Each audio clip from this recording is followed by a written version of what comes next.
Hi everyone, my name is Abhijit Mahapatra. Welcome to the program बात simple सा है। हम सबको पता है आज 25 जनवरी है।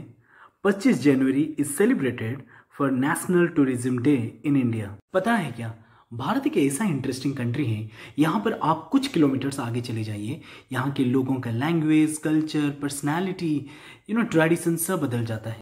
जैसे मुझे भारत के अलग अलग जगह घूमकर अलग अलग चीज़ों को जानने का मन करता है, वैसे आप लोगों को भी भारत के अलग अलग जगह घूमकर अलग अलग चीज़ों को जानकर अपने ज़िंदगी में अप्लाई करके भारत के टूरिज्म को प्रमोट करने का हमेशा मन करता होगा।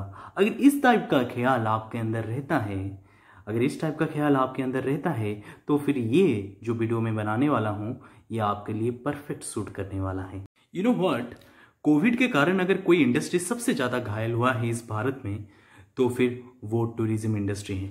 इतने सारे जगह है घूमने लायक, तो यहाँ पर इतने लोग एम्प्लॉयड हैं डायरेक्टली और इनडायरेक्टली टूरिज्म इंडस्ट्री में, और यहाँ पर जब टूरिस्ट लोगों का आना बंद हो गया तो फिर उन लोगों ने बहुत सफ़र देखे हैं, बहुत प्रॉब्लम हुआ है। और उस इंडस्ट्री को अभी बचाना अब हम सबका कर्तव्य है।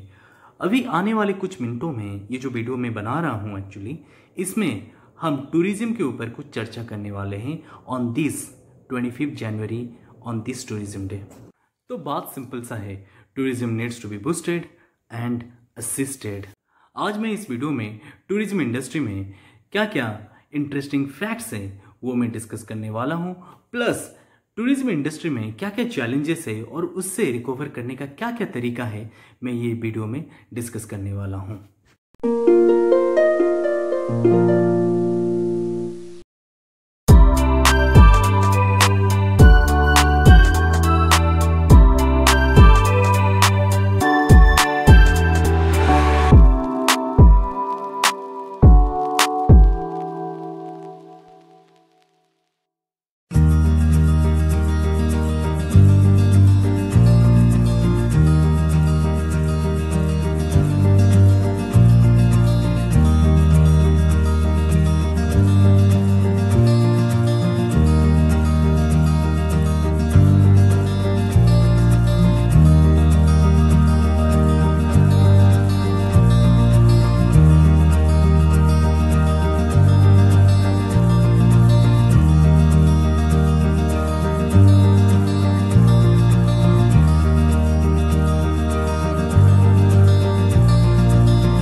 स्टैटिस्टिक्स के ऊपर बात करते हैं।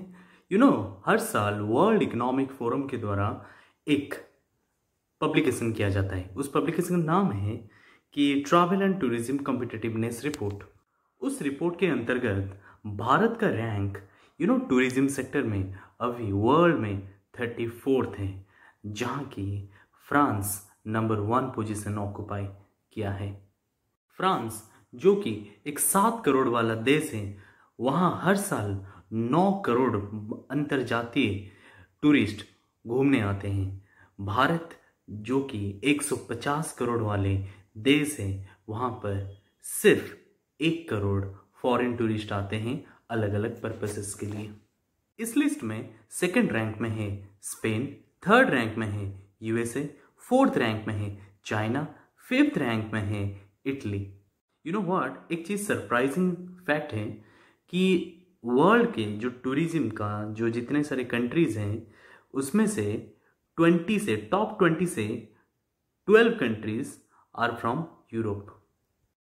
अगर इंटरनेशनल टूरिस्ट अगर कोई देश के कोई शहर को सबसे ज़्यादा विजिट करते हैं तो फिर वो थाईलैंड के बैंकॉक है। बैंकॉक में हर साल 22.8 मिलियंस लोग ऑन एन एवरेज आते हैं। और इस लिस्ट में टॉप 100 लिस्ट में अगर शहर का टॉप 100 लिस्ट निकाला जाए, वर्ल्ड के टॉप 100 लिस्ट, उसमें से भारत के 6 सिटीज़ हैं। 28th रैंक पर दिल्ली है, 30th रैंक पर मुंबई है एंड 43rd रैंक पर चेन्नई है।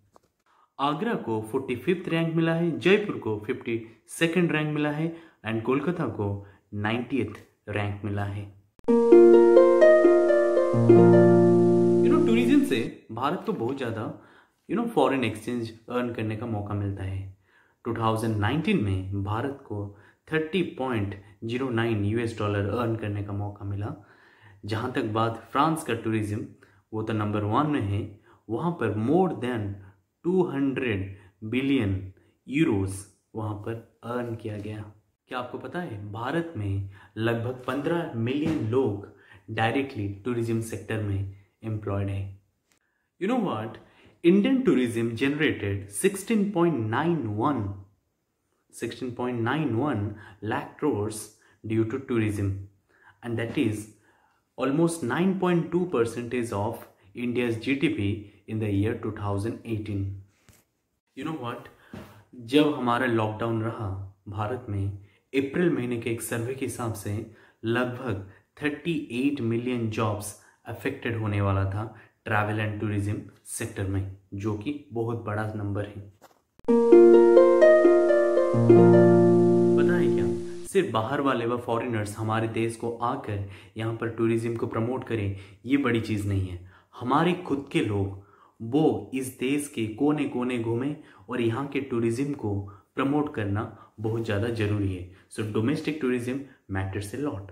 तो उसके ऊपर कुछ स्टैटिस्टिक्स ये रहा।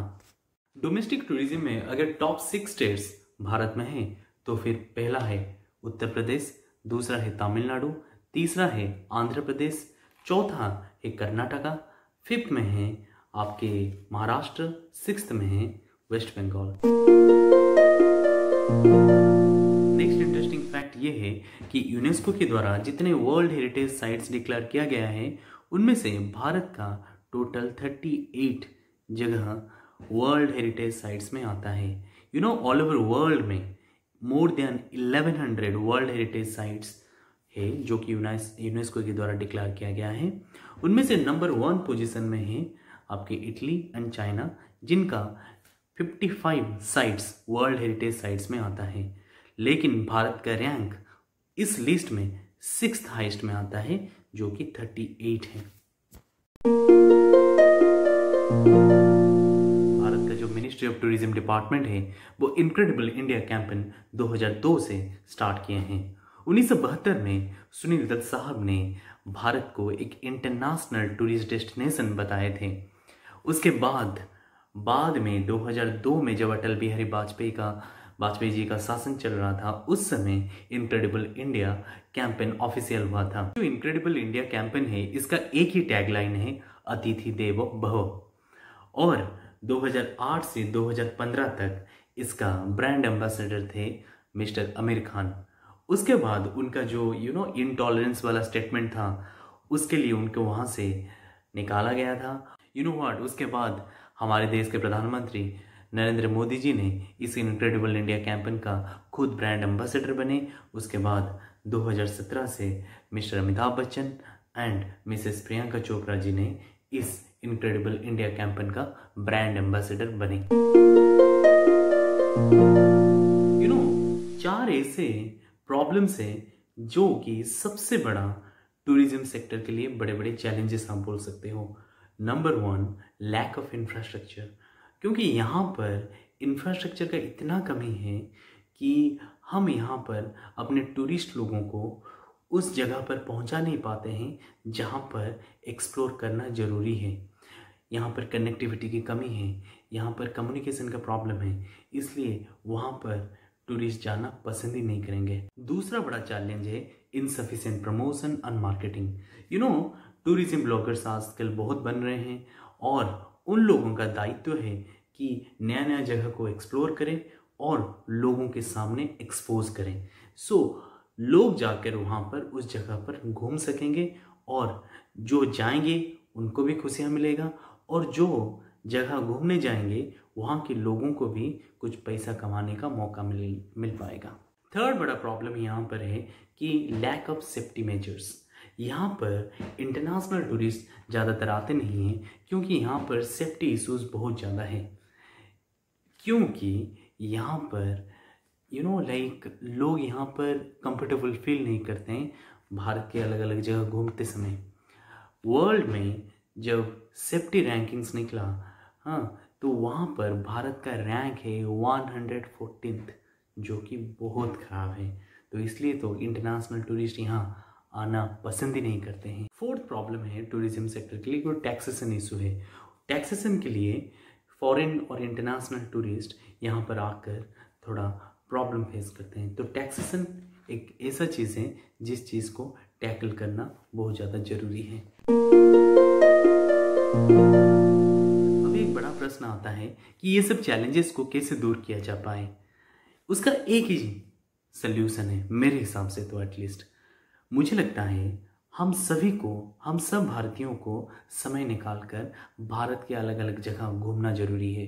अभी कुछ दिनों के लिए, कुछ महीनों के लिए, कुछ साल के लिए आप बोल सकते हो, इंटरनेशनल टूरिज्म में ज़्यादा फोकस ना करते हुए हम अपने देश के अंदर अगर अलग अलग जगह घूमेंगे तो फिर हमें भी भारत देखने का मौका मिलेगा और हमारे लोगों का भी भलाई होगा।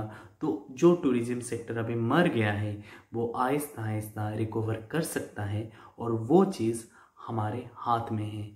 सो बात सिंपल सा है, हम अपने टूरिज्म को बचाने के लिए पूरी कोशिश करेंगे और ये आज का एक स्लोगन होना चाहिए।